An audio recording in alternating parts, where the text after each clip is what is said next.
আকাশবাণী কলকাতা স্থানীয় সংবাদ পড়ছি প্রিয়া বিশ্বকর্মা। প্রথমে বিশেষ বিশেষ খবর। তৃণমূল কংগ্রেস সরকারের আমলে যারা হিংসা, দুর্নীতি ও বিভিন্ন অনৈতিক কার্যকলাপে যুক্ত ছিল তাদের বিরুদ্ধে কঠোরতম আইনি ব্যবস্থা নেওয়া হবে বলে মুখ্যমন্ত্রী শুভেন্দু অধিকারী জানিয়েছেন। বিধানসভায় আজ রাজ্যপালের অভিভাষণের ওপর ধন্যবাদসূচক ভাষণে তিনি বলেন, মহিলাদের সুরক্ষায় রাজ্য সরকার বিশেষ কমিটি তৈরি করেছে।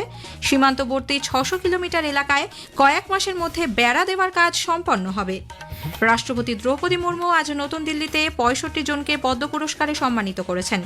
এ রাজ্য থেকে আজ ৫ জনকে পদ্মশ্রী সম্মান প্রদান করা হয়েছে। দেশের অন্যান্য অংশের সঙ্গে আজ এ রাজ্যেও শ্যামাপ্রসাদ মুখার্জির ৭৩তম প্রয়াণবার্ষিকীতে শ্রদ্ধার সঙ্গে তাঁকে স্মরণ করা হচ্ছে। ১৯৯৩ সালে বউবাজার বোমা বিস্ফোরণে অন্যতম আসামি রশিদ খানের কারামুক্তির ওপর স্থগিতাদেশ দিয়েছে সুপ্রিম কোর্ট। কলকাতা সহ রাজ্যের বেশ কয়েকটি জেলা থেকে ঝড় বৃষ্টির খবর পাওয়া গেছে। বজ্রপাতে বিভিন্ন জেলায় এখনও পর্যন্ত ৮ জনের মৃত্যু। একটানা বর্ষণের জেরে তিস্তা, তোরসা, জলঢাকা সহ বেশ কয়েকটি নদীর জল ফুলে ফেঁপে উঠেছে। আজ সেই বিস্তারিত খবরে। তৃণমূল কংগ্রেস সরকারের আমলে যারা হিংসা, দুর্নীতি ও বিভিন্ন অনৈতিক কার্যকলাপে যুক্ত ছিল তাদের বিরুদ্ধে কঠোরতম আইনি ব্যবস্থা নেওয়া হবে বলে মুখ্যমন্ত্রী শুভেন্দু অধিকারী জানিয়েছেন। বিধানসভায় বাজেট অধিবেশনের সূচনায় রাজ্যপাল রবীন্দ্রনারায়ণ রবির অভিভাষণের ওপর ধন্যবাদসূচক ভাষণে আজ মুখ্যমন্ত্রী বলেন, ২০২১ সালের বিধানসভা নির্বাচনের পর তৃণমূল কংগ্রেসের অত্যাচারে ১ লক্ষের বেশি বিজেপি কর্মী ঘরছাড়া হয়েছিল। মৃত্যু হয়েছিল ৫৭ জনের। এই সময় বিভিন্ন থানায় প্রায় ২০০০ এফআইআর দায়ের হলেও পুলিশ অধিকাংশ ক্ষেত্রে কোনো পদক্ষেপ করেনি। বর্তমান সরকার বিরোধীদের প্রতিটি প্রশাসনিক বৈঠকে ডাকলেও তৃণমূল কংগ্রেসের আমলে এই নজির দেখা যায়নি। প্রায় ১ বছর বিরোধী দলনেতাকে বিধানসভার বাইরে রাখা হয়েছে। তার নামে ১০২টি মামলা হয়েছে বলেও মুখ্যমন্ত্রী জানান। যে অত্যাচার আপনারা করেছেন ২১-এ, এই অত্যাচার কোন সভ্য দেশে হয় না। আপনারা কাউন্টিং হলের মধ্যে মানস সাহা, মগরাহাট পশ্চিমের বিজেপি প্রার্থী, তাকে আপনারা খুন করেছেন। আপনারা ১ লক্ষের বেশি ভারতীয় জনতা পার্টির কর্মীদেরকে ঘরছাড়া করেছেন। আমান্নাকে খুন করেছিল, তার মা বিচার পায়নি। আপনাদের কাছ থেকে এগুলো শুনতে হবে। বিশ্ববঙ্গ বাণিজ্য সম্মেলনের নামে বণিক সভা ফিকিকে অনৈতিকভাবে ৩২৪ কোটি টাকারও বেশি পাইয়ে দেওয়া হয়েছে বলে মুখ্যমন্ত্রী অভিযোগ করেন। বেঙ্গল গ্লোবাল বিজনেস সামিট সরকার করেছে। প্রাক্তন অর্থমন্ত্রীর ফিকিকে সরাসরি ৩২৪.৭৩ কোটি টাকা দিয়ে দিয়েছেন। আপনি এটা করতে পারেন? আপনি পারেন দিতে? সহযোগিতা করুন, কাজ করতে দিন। আমরা এই রাজ্যকে দাঁড় করাতে চাই। তিনি বলেন, বীরভূমের পাথর খাদানগুলি থেকে পূর্বতন সরকার ১ মাসে যেখানে ৮ কোটি টাকা রাজস্ব দিয়েছিল, বর্তমান সরকার সেখানে ১ মাসে রাজ্যের কোষাগারে ৮৩ কোটি টাকা রাজস্ব দিয়েছে। মহিলাদের সুরক্ষায় রাজ্য সরকার বিশেষ কমিটি তৈরি করেছে। প্রতিটি মহিলা থানায় হেল্প ডেস্ক ছাড়াও ১১২ হেল্পলাইন নম্বর চালু করা হবে। অন্যায় ও দুর্নীতির ক্ষেত্রে বর্তমান সরকার জিরো টলারেন্স নীতি নিয়েছে। কলকাতার রাস্তার নামকরণ খতিয়ে দেখার জন্য স্বামী প্রদীপ্তানন্দ মহারাজের নেতৃত্বে একটি কমিটি গঠন করা হয়েছে বলে শ্রী অধিকারী জানান। মুখ্যমন্ত্রী বলেন, অনুপ্রবেশ রুখতে সীমান্তে কাঁটাতারের বেড়া দেওয়ার জন্য মমতা ব্যানার্জি সরকার বিএসএফকে জমি দেওয়ার পরিবর্তে বারবার সীমান্তরক্ষী বাহিনীকে কদর্য ভাষায় আক্রমণ করেছে। নতুন সরকার অনুপ্রবেশকারীদের ফেরত পাঠাতে যথাযথ ব্যবস্থা নিয়েছে। এখনো পর্যন্ত ১০,০০০ অনুপ্রবেশকারীকে ফেরত পাঠানো হয়েছে। রাজ্যের ১২টি হোল্ডিং সেন্টারে অনুপ্রবেশকারী হিসেবে চিহ্নিত ১৮০০ জন রয়েছে।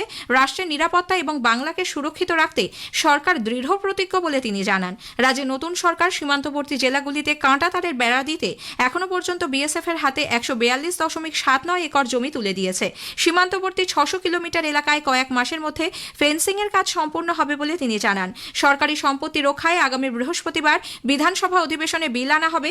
এই বিলে সরকারি সম্পত্তি নষ্ট বা দুর্নীতিতে যুক্তদের সম্পত্তি বাজেয়াপ্ত করে তা নিলাম করার সংস্থান থাকবে। এর আগে বিরোধী দলনেতা ঋতব্রত বন্দ্যোপাধ্যায় বর্তমান সরকারের হকার উচ্ছেদ নীতি ও রাস্তার নামকরণ পরিবর্তনের সিদ্ধান্তের কড়া সমালোচনা করেন। মুখ্যমন্ত্রীর ভাষণের শেষ লগ্নে বিরোধী দলনেতা ঋতব্রত বন্দ্যোপাধ্যায়ের নেতৃত্বে তৃণমূল কংগ্রেসের একটি ব্লক সভা থেকে ওয়াকআউট করে। পরে ধ্বনি ভোটে রাজ্যপালের অভিভাষণের ওপর ধন্যবাদসূচক প্রস্তাব গৃহীত হয়। রাষ্ট্রপতি দ্রৌপদী মুর্মু আজ নতুন দিল্লির রাষ্ট্রপতি ভবনে দেশের সর্বোচ্চ নাগরিক দেশের সর্বোচ্চ অসামরিক সম্মান পদ্ম পুরস্কার প্রদান করেছেন।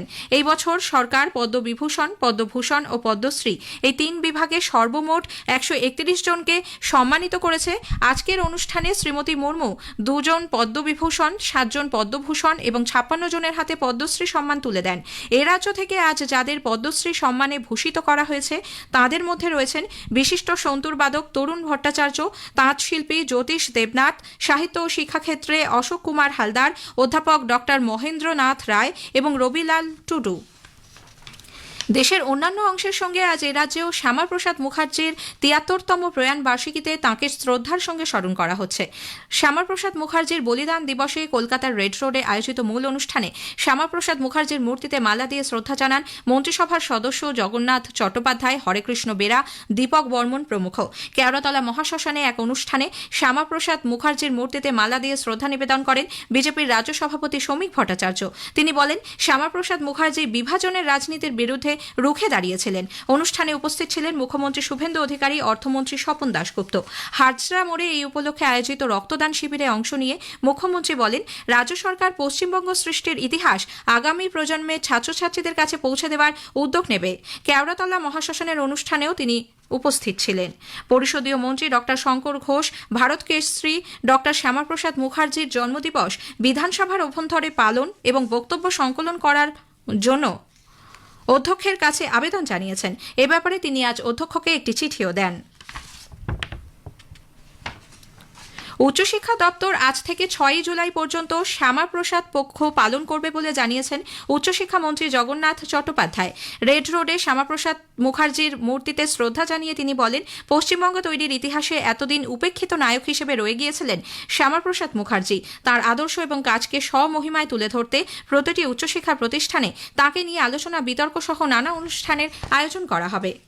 জুন মাস ছানি নিবারণ মাস হিসেবে চিহ্নিত। ছানিজনিত সমস্যা ও তার প্রতিকার এবং সার্বিকভাবে চক্ষু রোগ ও তার চিকিৎসা নিয়ে আজকের প্রসঙ্গে এবারের বিশেষ আলোচনা চোখের আলোয়। চক্ষু রোগ বিশেষজ্ঞ ডাক্তার ভাস্কর মুখার্জির সঙ্গে কথা বলেছেন সুস্মিতা মণ্ডল। অনুষ্ঠানটি শোনা যাবে 2টি পর্বে। আকাশবাণী কলকাতার সংবাদ বিভাগ প্রযোজিত এই অনুষ্ঠানের প্রথম পর্ব সম্প্রচারিত হবে আজ রাত 8টায় গীতাঞ্জলি প্রচার তরঙ্গ, ডিটিএইচ পরিষেবা ও আমাদের সোশ্যাল মিডিয়া প্ল্যাটফর্মে। স্থানীয় সংবাদ শুনছেন আকাশবাণী কলকাতা কেন্দ্র থেকে। 1993 সালে বউবাজার বোমা বিস্ফোরণের অন্যতম আসামি যাবজ্জীবন কারাদণ্ডপ্রাপ্ত রশিদ খানের মুক্তি নিয়ে দিল্লি হাইকোর্টের রায়ে স্থগিতাদেশ দিয়েছে সুপ্রিম কোর্ট। 33 বছর সংশোধনাগারে থাকার পর রশিদ দিল্লি হাইকোর্টে মামলা করলে তাকে মুক্তি দেওয়ার নির্দেশ দেয় আদালত। সেই রায়কে চ্যালেঞ্জ জানিয়ে সুপ্রিম কোর্টের দ্বারস্থ হয় রাজ্য সরকার। শীর্ষ আদালতের বিচারপতি পি.কে. মিশ্র এবং বিচারপতি সঞ্জীব সচদেবের বেঞ্চ দিল্লি হাইকোর্টের রায়ে স্থগিতাদেশ দেন। একই সঙ্গে নোটিশ পাঠানো হয়েছে রশিদকেও। চোখের চিকিৎসার জন্য বিদেশ যাওয়ার অনুমতি চেয়ে কলকাতা হাইকোর্টে দ্বারস্থ হয়েছেন তৃণমূল কংগ্রেসের সাধারণ সম্পাদক অভিষেক বন্দ্যোপাধ্যায়। তার বিরুদ্ধে একাধিক মামলা বিচারাধীন রয়েছে। বিধাননগর সাইবার থানায় দায়ের হওয়া মামলায় তাকে রক্ষাকবচ দিলেও তার বিদেশ যাত্রার ওপর নিষেধাজ্ঞা আরোপ করেছিলেন বিচারপতি সৌগত ভট্টাচার্য। সেই নির্দেশকে শিথিল করার আবেদন জানিয়েছেন অভিষেক। যত্রতত্র থুতু বা আবর্জনা ফেলা কিংবা নির্দিষ্ট শৌচাগার ব্যবহার না করে প্রকাশ্য স্থানে মলমূত্র ত্যাগ করলে এবার থেকে জরিমানা করা হবে বলে রাজ্য সরকার জানিয়েছে। পুর ও নগর উন্নয়ন দপ্তরের এক বিজ্ঞপ্তিতে জানানো হয়েছে, প্রকাশ্যে মলমূত্র ত্যাগ করলে 200 টাকা পর্যন্ত জরিমানা করা হবে। সকাল থেকে অস্বস্তিকর গরম থাকলেও দুপুরের পর পশ্চিমবঙ্গের বেশ কিছু জেলায় বজ্রবিদ্যুৎ সহ বৃষ্টির ফলে কিছুটা স্বস্তি মিলেছে। কলকাতা, হাওড়া, হুগলি, উত্তর ও দক্ষিণ 24 পরগনা এবং পুরুলিয়া জেলায় আজ দুপুরের পর ঝোড়ো হাওয়া এবং বজ্রবিদ্যুৎ সহ বৃষ্টি শুরু হয়। দমকা হাওয়ায় কলকাতার SN Banerjee road, Dufferin road, mayor road, কলকাতার হাইকোর্ট চত্বরে ভেঙে পড়ে একাধিক গাছ। এ জেরে বহু জায়গাতেই যান চলাচল বিঘ্নিত হয়। ডাফরিন রোডে একটি অস্থায়ী মূর্তিও ভেঙে পড়ার খবর মিলেছে। উত্তর কলকাতা, ধর্মতলা এবং দক্ষিণ কলকাতার মাঝেরহাট, নিউ আলিপুর, আলিপুর এলাকায় বেশ কিছু জায়গায় রাস্তায় জলও জমে যায়। পুরুলিয়া, বাঁকুড়া, পূর্ব ও পশ্চিম বর্ধমান, বীরভূম, মুর্শিদাবাদ, নদিয়ায় আজ ঘন্টায় 40 থেকে 50 কিলোমিটার বেগে ঝোড়ো হাওয়া ও বজ্রবিদ্যুৎ সহ বৃষ্টির কমলা সতর্কতা। অন্যদিকে দক্ষিণ পশ্চিম মৌসুমী বায়ুর প্রভাবে উত্তরবঙ্গেও বৃষ্টি হচ্ছে। দফায় দফায় বৃষ্টির কারণে তিস্তা, তোরসা, জলঢাকা, রায়ডাক, মহানন্দা নদীর জল ফুলে ফেপে উঠেছে। সিকিমের রংপুর রোডথাং রোডে ধস নেমে আজ সকালে রাস্তা সম্পূর্ণ বন্ধ হয়ে যায়। রাজ্যের বিভিন্ন জেলা থেকে বজ্রপাতে 8 জনের মৃত্যুর খবর মিলেছে। এর মধ্যে কোচবিহারে 2 জন, পুরুলিয়ায় 2 জন এবং মুর্শিদাবাদে 4 জনের মৃত্যু হয়েছে। শেষ করার আগে খবরের বিশেষ কিছু অংশ আরও একবার। তৃণমূল কংগ্রেস সরকারের আমলে যারা হিংসা, দুর্নীতি ও বিভিন্ন অনৈতিক কার্যকলাপে যুক্ত ছিল তাদের বিরুদ্ধে কঠোরতম আইনি ব্যবস্থা নেওয়া হবে বলে মুখ্যমন্ত্রী শুভেন্দু অধিকারী জানিয়েছেন। রাষ্ট্রপতি দ্রৌপদী মুর্মু আজ নতুন দিল্লিতে ৬৫ জনকে পদ্ম পুরস্কারে সম্মানিত করেছেন। এ রাজ্য থেকে ৫ জনকে পদ্মশ্রী সম্মান প্রদান করা হয়েছে। স্থানীয় সংবাদ শেষ হলো। আকাশবাণী খবর পড়ছি চন্দ্রচূড় সরকার। প্রথমে বিশেষ বিশেষ খবর। রাষ্ট্রপতি দ্রৌপদী মুর্মু আজ নতুন দিল্লির রাষ্ট্রপতি ভবনে দেশের সর্বোচ্চ অসামরিক সম্মান পদ্ম পুরস্কার প্রদান করেছেন।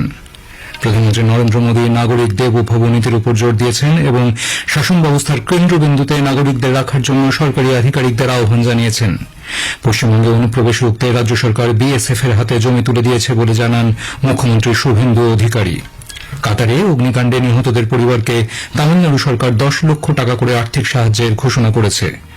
মার্কিন প্রেসিডেন্ট ডোনাল্ড ট্রাম্প দাবি করেছেন তেহরান তাদের পারমাণবিক কার্যকলাপের উপর নজরদারিতে সম্মতি দিয়েছে।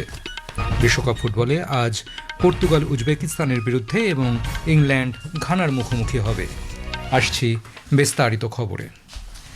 রাষ্ট্রপতি দ্রৌপদী মুর্মু আজ নতুন দিল্লির রাষ্ট্রপতি ভবনে দেশের সর্বোচ্চ অসামরিক সম্মান পদ্ম পুরস্কার প্রদান করেছেন। এই বছর সরকার পদ্মবিভূষণ, পদ্মভূষণ এবং পদ্মশ্রী এই 3 বিভাগে সর্বমোট 131 জনকে সম্মানিত করেছে।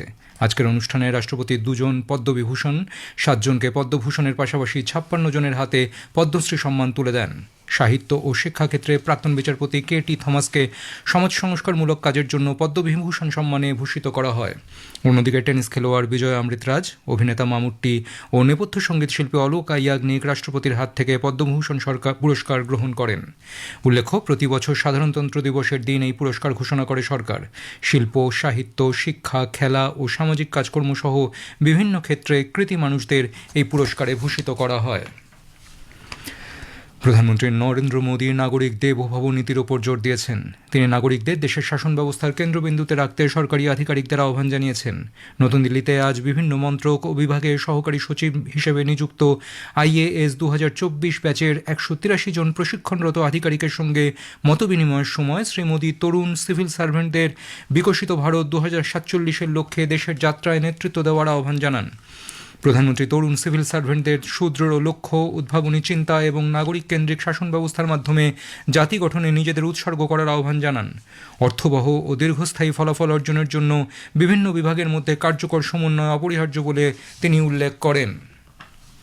উপরাষ্ট্রপতি CP রাধাকৃষ্ণন প্রধানমন্ত্রী নরেন্দ্র মোদী আজ ড. শ্যামাপ্রসাদ মুখার্জির প্রয়াণ দিবসে শ্রদ্ধাঞ্জলি নিবেদন করেছেন। সমাজ মাধ্যমের এক পোস্টে উপরাষ্ট্রপতি ড. মুখার্জিকে দূরদর্শী নেতা, বিশিষ্ট শিক্ষাবিদ এবং দেশপ্রেমিক বলে উল্লেখ করেছেন। সমাজ মাধ্যমের অন্য বার্তায় শ্রী মোদী বলেন, ড. মুখার্জি দেশের উন্নয়নে জীবন উৎসর্গ করেছিলেন। জাতীয় স্বার্থে তার সাহস, প্রত্যয় প্রতিটি প্রজন্মকে উদ্বুদ্ধ করে চলেছে। শ্রদ্ধা জানিয়েছেন কেন্দ্রীয় স্বরাষ্ট্রমন্ত্রী অমিত শাহ। দেশের মহান নেতাদের মধ্যে শ্যামাপ্রসাদ ছিলেন অন্যতম, যার অবদান দেশের একতা ও সংহতি বজায় রাখার ক্ষেত্রে চিরস্মরণীয় হয়ে থাকবে। নতুন দিল্লির natural agricultural cooperative marketing federation of India নাফেডের নিলাম পোর্টাল নাফেক্সের সূচনা করে তিনি বলেন, 23শে জুন তারিখটি বিজেপি কর্মীদের কাছে বিশেষ গুরুত্বপূর্ণ, কারণ এই দিনই শ্যামাপ্রসাদ মুখার্জির জাতীয় একতা রক্ষায় নিজের জীবন উৎসর্গ করেন। অনুষ্ঠানে শ্রী শাহ খাদ্যশস্য সংগ্রহ ব্যবস্থা আরও শক্তিশালী করতে ফোরেদেরকে সম্পূর্ণ সরিয়ে দেওয়ার কথা বলেন। ডাল ও তৈলবীজ সরাসরি কৃষকদের কাছ থেকে ন্যূনতম সহায়ক মূল্যে ক্রয়ের উপর জোর দেন তিনি, যাতে কৃষকরা সরাসরি উপকৃত হন। आने वाले 2 सालों में सहकारिता मंत्रालय सुनिश्चित करेगा कि दलहन का एक दाना भी NCCF और नाफेड में व्यापारियों के माध्यम से न आए, सीधा किसानों के माध्यम से आए, जिससे मुनाफा पूरा किसानों के पास। हमने इंफ्रास्ट्रक्चर बना दिया है, अब ये इंफ्रास्ट्रक्चर को नीचे तक पहुंचाना है और उसमें मैं मानता हूं कि नाफेड और NCCF ने भी दृढ़ता के साथ शुद्ध तरीके से काम करने की शुरुआत करनी पड़ेगी, तभी जाकर परिणाम मिलेंगे। বিদেশ মন্ত্রক জানিয়েছে 10টি ভারতীয় পতাকাবাহী জাহাজ এখনও পারস্য উপসাগর অঞ্চলে অবস্থান করছে। নতুন দিল্লিতে আজ এক সাংবাদিক সম্মেলনে বিদেশ মন্ত্রকের মুখপাত্র রণধীর জয়সওয়াল বলেন, গত 17ই জুন মার্কিন যুক্তরাষ্ট্র ও ইরানের মধ্যে সমঝোতা স্মারক স্বাক্ষরের পর থেকে মোট 11টি ভারতগামী জাহাজ হরমুজ প্রণালী অতিক্রম করেছে। এর মধ্যে এক একটি ট্যাঙ্কারে 2,85,000 মেট্রিক টন অপরিশোধিত তেল বহনকারী 3টি ভারতীয় পতাকাবাহী ট্যাঙ্কার রয়েছে। কাতারের বিস্ফোরণ প্রসঙ্গে শ্রী জয়সওয়াল বলেন, ওই ঘটনায় 12 জন ভারতীয় নাগরিক নিহত এবং মোট 66 জন আহত হয়েছেন। তিনি আরও বলেন, মৃতদের দ্রুত দেশে ফেরত পাঠানোর প্রক্রিয়া ত্বরান্বিত করতে ভারত কাতারের সঙ্গে ধারাবাহিকভাবে যোগাযোগ করে চলেছে। We lost 12 of our nationals in the tragedy in Ras Laffan gas field where an explosion happened. Several other people have also been injured. I'm told that some 66 people are injured across nationalities. We don't know exactly how many of them are Indian nationals, but all those people who are injured are safe. We are talking to the local authorities for the identification of the mortal remains as also for the transportation of mortal remains to India. We are also in touch with the family members of those who have died in this very unfortunate accident. পাকিস্তানের প্রতিরক্ষামন্ত্রী খাজা আসিফ কর্তৃক পাকিস্তান অধিকৃত কাশ্মীর পরিস্থিতি নিয়ে করা মন্তব্যের জবাবে রণধীর জয়সওয়াল বলেন, প্রতিবেশী দেশের এই ধরনের মন্তব্য তাদের ব্যর্থতা আড়াল করার মরিয়া প্রচেষ্টা এবং মানবাধিকার লঙ্ঘন থেকে দৃষ্টি সরানোর চেষ্টা। তামিলনাড়ু সরকার কাতারে অগ্নিকাণ্ডে ক্ষতিগ্রস্তদের সহায়তার জন্য একটি হেল্পলাইন চালু করেছে। মুখ্যমন্ত্রী সি জোসেফ বিজয় আজ ঘোষণা করেছেন, ঘটনায় নিহতদের পরিবারকে তামিলনাড়ু সরকার 10 লক্ষ টাকা করে আর্থিক সাহায্য প্রদান করবে। তিনি জানান, 3 জন নিহতের দেহ দেশে ফিরিয়ে আনার জন্য বিদেশ মন্ত্রক এবং কাতারে ভারতীয় দূতাবাসের সঙ্গে ধারাবাহিক সমন্বয় রেখে প্রয়োজনীয় পদক্ষেপ নেওয়া হচ্ছে। পশ্চিমবঙ্গে অনুপ্রবেশ সহ রাজ্যের সুরক্ষায় রাজ্য সরকার সীমান্তবর্তী জেলাগুলিতে সীমান্তরক্ষী বাহিনীর হাতে এখনও পর্যন্ত 142.79 একর জমি তুলে দিয়েছে বলে মুখ্যমন্ত্রী শুভেন্দু অধিকারী জানিয়েছেন। আজ বিধানসভায় তিনি বলেন, এর মধ্যে কোচবিহারে 22.95 একর এবং জলপাইগুড়িতে 35.165 একর এবং দার্জিলিংয়ে 8.815 একর জমি দেওয়া হয়েছে। সীমান্তবর্তী 600 কিলোমিটার এলাকায় কয়েক মাসের মধ্যে ফেন্সিং দেওয়ার কাজ সম্পূর্ণ হবে বলে তিনি জানান। রাজ্যে বর্তমানে 12টি হোল্ডিং সেন্টারে 1800 জন অনুপ্রবেশকারী রয়েছে বলেও তিনি জানান। খবর শুনছেন আকাশবাণী থেকে। মার্কিন প্রেসিডেন্ট ডোনাল্ড ট্রাম্প আজ দাবি করেছেন, তেহরান তাদের পারমাণবিক পরিকাঠামোর দীর্ঘমেয়াদী ও সর্বাত্মক নজরদারিতে সম্মতি দিয়েছে। পাশাপাশি ওয়াশিংটন হরমুজ প্রণালীতে নৌ পরিবহন সংক্রান্ত বিধিনিষেধ শিথিল করবে এবং আর্থিক ছাড় দেবে, তবে তা কঠোর মার্কিন তত্ত্বাবধানে থাকবে। সামাজিক মাধ্যমে এক বিস্তারিত বার্তায় প্রেসিডেন্ট ট্রাম্প বলেন, চলতি কূটনৈতিক আলোচনায় ইরান নেতৃত্ব উল্লেখযোগ্য ছাড় দিয়েছে। তিনি বলেন, ইরান ভবিষ্যতে সার্বিক পারমাণবিক পরিদর্শনে সম্পূর্ণভাবে সম্মত হয়েছে, যাতে পারমাণবিক পরীক্ষা সংক্রান্ত সততা বজায় থাকে। ট্রাম্প স্পষ্ট করে বলেন, পরবর্তীতে তেহরান যদি এতে সম্মত না হয় তবে আর কোনো আলোচনা হবে না। মার্কিন প্রেসিডেন্ট আরও বলেন, ওয়াশিংটন কৌশলগত সামুদ্রিক করিডোর অবরুদ্ধ না করার সিদ্ধান্ত নিয়েছে, ফলে আগামী দিনে নৌবাহিনীর নিয়ন্ত্রণ কার্যক্রম স্থগিত থাকলেও পুরো অঞ্চলে সামরিক প্রস্তুতি বজায় থাকবে। হোয়াইট হাউসের এই ঘোষণার পরেই ইরানের বিদেশ মন্ত্রকের মুখপাত্র ইসমাইল বাকাই স্পষ্ট বলেছেন, তেহরান আন্তর্জাতিক পারমাণবিক শক্তি সংস্থা IAEA এর তত্ত্বাবধানে কোনো পারমাণবিক পরিকাঠামো, বিশেষত মার্কিন ও ইসরায়েলি সামরিক অভিযানে ক্ষতিগ্রস্ত পরিকাঠামোর পরিদর্শনে সম্মতি দেয়নি। প্রসঙ্গত, সুইজারল্যান্ডে অনুষ্ঠিত প্রথম সরাসরি মার্কিন ইরান দ্বিপাক্ষিক আলোচনার পর উভয় দেশ একটি প্রাথমিক সমঝোতা স্মারক অনুমোদন করার পর 60 দিনের মধ্যে চূড়ান্ত চুক্তি করার লক্ষ্যে আলোচনা শুরু করেছে। কোয়ান্টাম প্রযুক্তির ক্ষেত্রে মার্কিন যুক্তরাষ্ট্রের নেতৃত্বে সুনিশ্চিত করার লক্ষ্যে মার্কিন প্রেসিডেন্ট ডোনাল্ড ট্রাম্প 2টি কার্যনির্বাহী নির্দেশে স্বাক্ষর করেছেন। হোয়াইট হাউসে ট্রাম্প জানান, প্রথম নির্দেশে গুরুত্বপূর্ণ বৈজ্ঞানিক হিসাব নিকাশ সম্পন্ন করতে সক্ষম একটি কোয়ান্টাম কম্পিউটার তৈরির জাতীয় উদ্যোগ নেওয়া হয়েছে। এছাড়া আগামী 5 বছরের মধ্যে কোয়ান্টাম ভিত্তিক সেন্সর ও নেটওয়ার্ক ব্যবস্থার উন্নয়ন ঘটানো এর অন্যতম লক্ষ্য। বিদেশমন্ত্রী ডক্টর এস জয়শঙ্কর আজ মঙ্গোলিয়ার বিদেশমন্ত্রী ব্যাটসেটসেগ বাতনমুখ এবং শিল্প ও খনিমন্ত্রী গঙ্গর দামদেননিয়ামের সঙ্গে মঙ্গল রিফাইনারি প্রকল্পের নির্মাণস্থল পরিদর্শন করেন। সমাজ মাধ্যমে এক বার্তায় ডক্টর জয়শঙ্কর বলেন, ভারত মঙ্গোলিয়া বন্ধুত্ব প্রকল্প দ্রুত গতিতে এগিয়ে চলেছে। তিনি প্রকল্পে যুক্ত বিভিন্ন দলের সঙ্গে কাজের অগ্রগতি পর্যালোচনা করেন। বিশ্বকাপ ফুটবলে গ্রুপ জে এর ম্যাচে আলজেরিয়া জর্ডানকে 2-1 গোলে হারিয়ে দিয়েছে। অন্যদিকে গ্রুপ আই এর ম্যাচে নরওয়ে সেনেগালকে 3-2 গোলে হারিয়ে দিয়েছে। বিশ্বকাপ ফুটবলে গতরাতে ফ্রান্স 3-0 গোলে ইরাককে হারিয়ে দেয়। গ্রুপ জে এর ম্যাচে মেসির জোড়া গোলের সুবাদে আর্জেন্টিনা অস্ট্রিয়াকে 2-0 গোলে হারিয়ে দেয়। বিশ্বকাপ ফুটবলে আজ গ্রুপ কে এর ম্যাচে পর্তুগাল খেলবে উজবেকিস্তানের বিরুদ্ধে। খেলা শুরু হবে ভারতীয় সময় রাত 10:30টায়। এছাড়া গ্রুপ এল এর ম্যাচে ইংল্যান্ড ঘানার মুখোমুখি হবে। ফক্সবরো স্টেডিয়ামে খেলা শুরু হবে রাত 1:30টায়। শেষ করার আগে খবরের বিশেষ কিছু অংশ আর একবার। রাষ্ট্রপতি দ্রৌপদী মুর্মু আজ নতুন দিল্লির রাষ্ট্রপতি ভবনে দেশের সর্বোচ্চ অসামরিক সম্মান পদ্ম পুরস্কার প্রদান করেছেন। প্রধানমন্ত্রী নরেন্দ্র মোদী নাগরিক দেবভব নীতির ওপর জোর দিয়েছেন এবং শাসন ব্যবস্থার কেন্দ্রবিন্দুতে নাগরিকদের রাখার জন্য সরকারি আধিকারিকদের আহ্বান জানিয়েছেন। পশ্চিমবঙ্গে অনুপ্রবেশ রুখতে রাজ্য সরকার BSF এর হাতে জমি তুলে দিয়েছে বলে জানান মুখ্যমন্ত্রী শুভেন্দু অধিকারী। কাতারে অগ্নিকাণ্ডে নিহতদের পরিবারকে তামিলনাড়ু সরকার 10 লক্ষ টাকা করে আর্থিক সাহায্যের ঘোষণা করেছে। বিশ্বকাপ ফুটবলে আজ পর্তুগাল উজবেকিস্তানের বিরুদ্ধে এবং ইংল্যান্ড ঘানার মুখোমুখি হবে। খবর শেষ হলো।